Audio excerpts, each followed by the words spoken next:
Salut à tous, bienvenue. Nous parlons souvent de formes de thérapie pour améliorer l'ALIA ou tout simplement pour débloquer certains mécanismes. Lorsqu'on est en Israël et lorsqu'on monte en Israël, eh bien, il y a plein de choses qui s'enclenchent. La vie n'est pas toujours simple. Il y a des blocages qui reviennent. Il y a des choses récurrentes. On ne comprend pas toujours pourquoi. C'est pour ça qu'on a choisi aujourd'hui de parler de psychogénéalogie, de décodage biologique. Est-ce qu'il y a quelque chose de particulier lorsqu'on utilise ce genre de thérapie en Israël? Pour en parler, une spécialiste, elle est coach thérapeute. Elle s'appelle Corinne Bislich. C'est parti. Israël, comment ça marche? Vous allez adorer comprendre Israël. Corinne Bislich, bonjour. Bonjour. Alors, est-ce que c'est, on va dire, c'est thérapie, on peut appeler ça comme ça, après tout, voilà. Surtout la psychogénéalogie, le décodage biologique, est-ce que c'est pareil ici ou pas? Alors oui et non, enfin oui parce qu'en fait la psychogénéalogie déjà c'est de la psychologie appliquée à l'arbre généalogique, donc en fait c'est tout ce qu'on est amené à reproduire en fonction de sa famille et de ses ancêtres. Et c'est vrai qu'en Israël, il y a des choses un peu sympathiques qui peuvent arriver selon les familles. Il y a des rescapés de la Shoah, il y a des choses très lourdes qui peuvent être là, puisqu'il y a des gens qui n'ont pas parlé pendant des années en fait, qui n'ont pas expliqué à leur famille ce qu'ils avaient vécu, etc. Et puis il y a des fois des traumatismes qui se répètent en fait dans la famille. De génération en génération. Voilà, exactement. Ok. Et le décodage biologique? Alors le décodage biologique, c'est en fait ça a été, alors à la base c'est le docteur Hammer en fait qui l'a entre guillemets plus ou moins créé en fait, puisque lui il a eu en fait il a perdu un fils qui a été assassiné et en fait il a développé il me semble que c'était un cancer de la prostate, maintenant je ne suis plus 100% de... Voilà. Enfin en tout cas un cancer. Un cancer en tout cas, dans ses parties intimes, donc c'est l'endroit où quelque part on porte la descendance et donc en fait il a fait le lien de cause à effet, il a identifié que c'était parce qu'il avait perdu son fils qu'il avait eu cette maladie et donc il a regardé comment le conflit en fait se biologisait en fait, c'est-à-dire que c'est un fort conflit psychologique ou psychique qu'on vit qui est intense pour une situation donnée X ou Y, et ce conflit, à un moment donné, passe dans le corps. C'est-à-dire que c'est comme si, ça descend dans le corps, en fait, à un moment donné. Et donc, en fait, lui, il a identifié ces mécanismes-là. Alors après, en France, c'était Claude Sabat, en fait, qui le transmettait, en fait. Moi, j'ai fait toute une formation avec Claude Sabat, qui est médecin, en fait, qui a renoncé, en fait, à son diplôme par rapport à la médecine, parce qu'il se faisait un peu trop embêter par les médecins, justement, parce qu'ils n'étaient pas trop contents. Parce que peut-être qu'il avait une façon un peu trop, je dirais, un peu trop carrée parfois de transmettre son savoir. Et on est obligé, en fait, puisque quand on est avec de l'humain, on est obligé d'arrondir les angles. Et puis des fois, les gens ne font pas exprès de ne pas lâcher leur conflit. Pour lui, les gens faisaient un peu exprès, mais non, en fait, les gens ne font pas exprès. Il y a l'inconscient qui fonctionne et qui est là, qui fait son œuvre. Et donc, en fait, il y a d'autres choses, des fois, à débloquer pour qu'on puisse arriver, en fait, à inverser le processus de la maladie et puis de repartir en bonne santé. Alors, vous connaissez bien sûr très bien ces thérapies, puisque vous les utilisez au quotidien dans votre job, voilà. Mais vous êtes intéressé à d'autres formes de thérapie, voilà, comme l'iridéologie, le life trauma, la PNL. Voilà. Alors justement, la PNL, on en parle beaucoup. Est-ce que pour vous, ça a été un outil vraiment... Alors, la PNL, donc, c'est programmation neurolinguistique. Donc, c'est tout ce qui consiste à dire que le cerveau fonctionne comme un disque dur d'ordinateur. Donc, en fait, à partir du moment où j'ai un mauvais programme dans mon ordinateur, mon programme, il va bugger, en fait. Et oui, alors, en fait, qu'est-ce qui s'est passé? Je racontais hors micro une expérience qu'on a vécue en Israël à notre première alia avec mon mari, en fait. C'est qu'on a vécu deux expériences radicalement différentes. C'est ce qui m'a incité à reprendre mon vieux cheval de bataille, parce que quand j'étais jeune, je lisais beaucoup de livres, en fait, en rapport avec que j'ai appris après, les thérapies systémiques, en fait, parce que je lisais beaucoup de Cocteau, j'adorais Cocteau, avec les intrications familiales, etc. Et donc, je lisais du Buzzati et j'étais passionnée, je trouvais ça génial, etc. Après, il y avait Kundera, qui ont été des auteurs comme ça qui m'ont un peu marquée quand j'étais enfant, parce que je cherchais à comprendre qu'est-ce qui pouvait bien se passer dans la tête des gens pour qu'ils aient telle vie ou telle vie, en fait. Et pourquoi, qu'est-ce qui faisait que ça, c'est facteur de réussite, ça, c'est facteur d'échec, qu'est-ce qui fait qu'on se relève après un échec ou pas, qu'est-ce qui fait que... Voilà. Et donc, tout ça, ça m'a poussée, en fait, vers m'intéresser, en fait, à comment ça s'appelle, en fait, dans le monde, entre guillemets, adulte, en fait. Et donc, j'ai trouvé la PNL qui était une des réponses, en fait. La PNL, vraiment, voilà, à partir du moment où il y a un mauvais programme, ce mauvais programme, il va s'exprimer. Donc, comment est-ce qu'on, en fait, on désactive un mauvais programme? Donc, j'ai fait l'hypnose aussi, que j'ai appris aux États-Unis. Life Trauma aussi, que j'ai appris aux États-Unis. Donc, c'est comment est-ce qu'en fait on fait pour que ça fonctionne, en fait, justement. Hein, c'est Israël, comment ça marche, comment on fait pour que ça fonctionne, pour qu'on n'arrive pas, en fait, à bugger, en fait, à un moment donné. Qu'est-ce qui fait qu'à un moment donné, on intègre mal quelque chose? Alors, donc, en PNL, on parle du mécanisme des croyances, en fait. Hein. Parfois, on a des croyances limitantes qui font que, en fait, on ne perçoit pas la réalité comme on devrait la percevoir. Alors, est-ce que ça peut marcher, par exemple, pour des gens qui arrivent en Israël et qui n'arrivent pas à apprendre l'hébreu? Est-ce que ça peut marcher pour ça en se disant, de toute façon, moi, c'est pas possible, j'ai 40 ans, j'ai 50 ans, c'est foutu, je pourrai jamais apprendre l'hébreu? Alors oui, bien sûr, oui, complètement. Donc, tout ça peut aussi être... Ça, voilà, mais ça peut être ce qui freine l'intégration. C'est-à-dire que moi, quand des gens me disent, moi j'ai des blocages sur l'hébreu, je dis, qu'est-ce qui fait que tu es rebuté par la société ou israélienne, ou tu es rebuté par l'apprentissage de cette langue? Est-ce que cette langue, elle te plaît pas, elle est trop gutturale, Qu'est-ce qui fait que, justement, je suis en rejet par rapport à la langue hébraïque, par exemple? À quoi c'est assimilé? Je suis la première, en fait, avec ça à vous dire. L'allemand, moi, j'ai fait beaucoup d'années d'allemand à l'école. Je comprends l'allemand. Parler allemand... c'est pas possible. C'est difficile encore. On a chacun nos... C'est difficile parce que j'ai une grand-mère qui a failli, en fait, envoyer tout le monde à la chambre à gaz en parlant allemand. Ouais, donc forcément... À ce moment-là, il ne fallait surtout pas qu'elle parle allemand. Ouais, donc pour vous, allemand égale danger. Donc, loin de moi le danger, je ne parle pas l'allemand. Voilà, donc il y a un petit côté comme ça. Donc c'est vrai qu'en général, quand je croise des Allemands dans la rue, je suis très gentille avec eux, mais je leur parle en anglais, quoi. Donc voilà.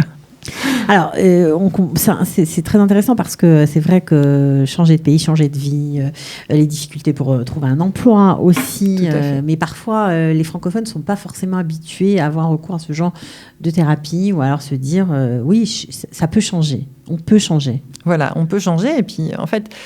il y avait quelqu'un qui disait l'idée c'est qu'on doit accepter en fait aussi la culture du pays, le mode de fonctionnement du pays là où on est. Alors on dit si je veux changer le monde quelque part il faut que je commence par moi, donc l'idée c'est que mon monde intérieur c'est ce qui va aussi être en fait je vais le projeter à l'extérieur, c'est un peu comme un écran de cinéma, c'est mon monde intérieur. Et ce monde intérieur, s'il est perturbé, s'il n'est pas bien, etc., je vais le projeter à l'extérieur. Donc, je vais vivre des expériences en fonction. Il y a comme ça une patiente, elle vivait parce qu'à l'intérieur, quelque part, elle se rejette au niveau de sa valeur. Elle vivait des expériences de rejet, mais quasi systématiques, mais pour rien. Je veux dire... et alors, c'est sûr qu'en Israël, ce genre de choses, on va les vivre beaucoup plus, de façon, j'ai envie de vous dire, encore beaucoup plus décuplée qu'ailleurs, quoi. C'est-à-dire que c'est encore beaucoup plus réactif parce que dans d'autres pays, il y a la politesse, il y a des choses, il y a des freins, des frontières, enfin, voilà, qui vont faire, des freins qui vont faire que ça va pas être comme ça. Mais ici, non. Ici, non. Il n'y a pas de frontières. Il n'y a pas de frontières. Alors, on peut tout traiter par ce genre de... Beaucoup de choses, ouais. On peut traiter des problèmes de poids, des problèmes de tabac, on peut traiter des problèmes de... Alors quoi, plutôt la psychogénéalogie, plutôt la PNL, un mélange, un mixte? Alors, moi, le truc, c'est que j'utilise beaucoup d'outils. J'ai un autre outil que j'utilise qui s'appelle la psychophanie. C'est de la lecture dans l'inconscient. Donc, je me branche sur la personne et en fait, je lui demande carrément les réponses à elle, quoi. C'est plus simple. Okay. Ça facilite le travail. En fait, ce qui se passe, c'est qu'au début de la thérapie, quand j'ai commencé à travailler, comme je venais avec justement Monsieur Sabat, qui était plus... j'avais la PNL, j'avais des outils, je me suis rendu compte qu'en fait, je suis bélier aussi de caractère, donc j'allais beaucoup trop vite en fait avec les personnes. Donc il a fallu rapidement que j'apprenne un outil pour mettre le frein et aller au rythme de la personne en fait, qui est en face de moi. Et aller au rythme de la personne, ça voulait dire encore plus être en adéquation avec cette personne pour pouvoir l'aider en fait et la diriger vraiment là où elle devait aller et en fonction de ce qu'elle était d'accord d'aborder. Et donc j'ai appris la psychophanie. Donc la psychophanie, je ne sais pas si vous avez entendu parler du livre d'Anaël. Oui, bien sûr.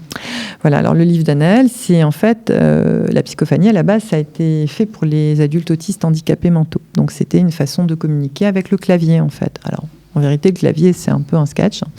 La réalité, c'est que c'est une communication d'inconscient à inconscient. Donc, comme on est dans un monde matérialiste, ça fait pas trop bien de dire que voilà, mais c'est une forme de télépathie. On se branche sur la personne. Je vous rassure, je ne le fais pas quand je suis pas au travail. On se branche sur la personne et on lui demande qu'est-ce que je peux faire pour vous aider. Donc, ou qu'est-ce que vous voulez. On lui pose toutes sortes de questions. On peut poser toutes sortes de questions. Je peux poser même des questions à mon inconscient à moi et avoir des réponses. Et l'idée, c'est que on a la personne qui donne des clés en fait pour l'aider en fait.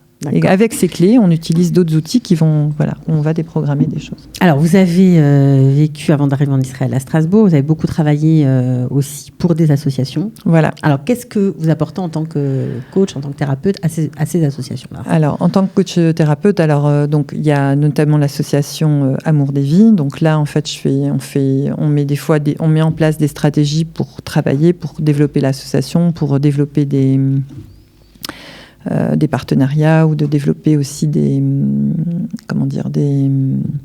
actions concrètes. Ça va être des conférences, des événements, etc. Donc, des fois, j'interviens. Là, j'étais intervenue en avril à Paris sur l'argent, sur le rapport à l'argent, à la réussite financière. Donc, justement, qu'est-ce qu'on projette sur l'argent? Qu'est-ce que l'argent est? Qu'est-ce que l'argent représente? Comment est-ce que, quelque part, on fait de l'argent ou pas, etc., etc. Quels seraient les freins, les blocages?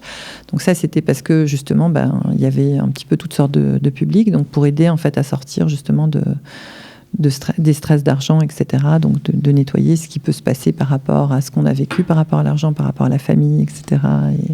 Et ça, c'est limitant, évidemment, pour en gagner plus, parfois, quand ça s'est mal passé. Complètement. Et puis, ça peut être aussi des paliers. On a des paliers financiers qui font qu'à un moment donné, on ne peut pas gagner plus qu'une certaine somme.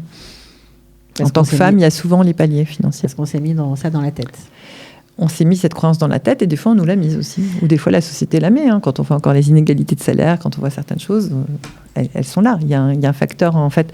Dans la psychogénéalogie, si vous voulez, on reprend cette idée d'inconscient collectif, inconscient familial, inconscient individuel. Donc, quand on se trouve dans un nouveau pays, on a affaire à l'inconscient. On récupère les inconscients collectifs du pays. Exactement. Voilà. Et on se confronte aux inconscients collectifs du pays. Donc, à un moment donné, en Israël, on parle d'argent. En fait, c'était une émission pour vous rassurer. Voilà. Ça peut s'arranger. Ne paniquez exactement. pas. Il faut juste taper à la bonne porte. Alors, bon, à part ça, vous faites aussi beaucoup de choses pour aider les enfants en difficulté. Voilà. Dans d'autres associations. Alors, vous utilisez bien sûr votre savoir-faire, j'imagine. Voilà. Alors oui, exactement. En fait, j'utilise mon savoir-faire. En fait, j'essaye de voir où se situe. Donc, j'ai appris aussi à faire le dessin thérapeutique avec les enfants. J'utilise plein d'outils en fait de différentes écoles puisque j'ai pas mal de bagages à ce niveau-là. En fait, en décodage biologique par rapport aux troubles scolaires, on a tout un enseignement par rapport aux troubles scolaires, aux difficultés scolaires, à quoi elles sont reliées. Si j'ai des difficultés en histoire, il y a quelque chose à dire par rapport à mon histoire. Si j'ai des difficultés en maths, est-ce que je compte dans ma famille? Est-ce que je me sens compter? Est-ce que je compte pour du beurre? C'est passionnant. Et donc, on va avoir plein de lectures. Alors, en fait. Aussi, c'est un peu biaisé peut-être pour, je pense aux Olim Khadashim, aux enfants qui arrivent, qui ont 3-4 ans en Israël, qui ont des difficultés en langue, en lachon, pour apprendre l'hébreu. Alors ça aussi, ça dit quelque chose? Oui, ça dit quelque chose parce que ça peut être aussi, en fait, si vous voulez, une transposition des difficultés de la famille, en fait, à s'intégrer, à vivre, en fait, l'alia comme quelque chose de bien, etc. pour la famille.